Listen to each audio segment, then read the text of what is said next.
Well, right now at 6:03, we are taking a live look over Gaza City, where about 2 hours ago, Israel announced it is back in control of the area near the Gaza border. Overnight, Israel has formally declared war on Hamas and their September 11th. So you can see there's what it sounds like across the region. Since surprise attacks early Sunday morning, more than 1,100 people in Israel and Palestine have been killed.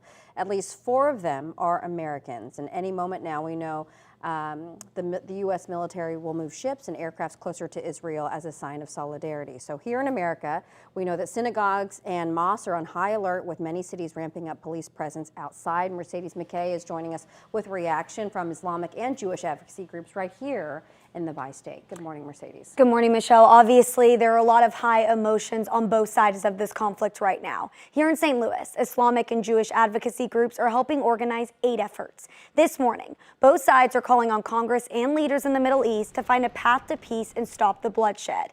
Edward Ahmad Mitchell serves as the Council on American Islamic Relations National Deputy Director. He says he's shocked and appalled watching this violence break out. He adds that millions of Palestinians packed into the Gaza Strip have grown frustrated under Israeli rule.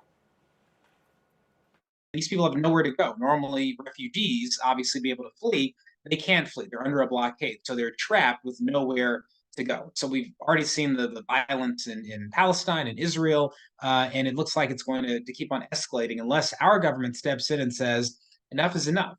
5 on Your Side also spoke with Brian Herstig. He's the president and CEO of the Jewish Federation of St. Louis. He says the attacks follow a painful history of Jewish people being kicked out of every country they've lived in. There's an emotional connection that people have. And so we have many people from this community who have moved to Israel permanently, whose children are now serving in the military, who are being called up, who are fighting right now in this very war. Herstig described the nature of this war as, quote, unprecedented.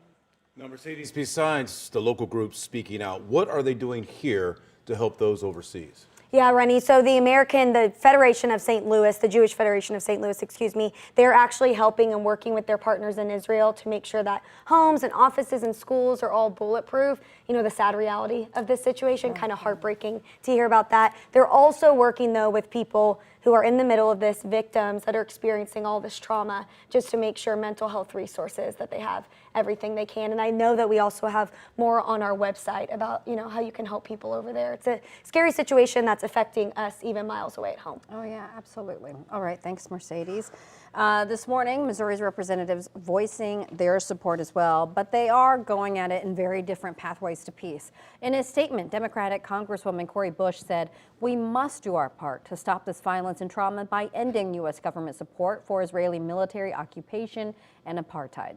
Republican Ann Wagner says Israel has the absolute right to defend itself, and we stand with them unequivocally as they defend themselves against this unprovoked act of war.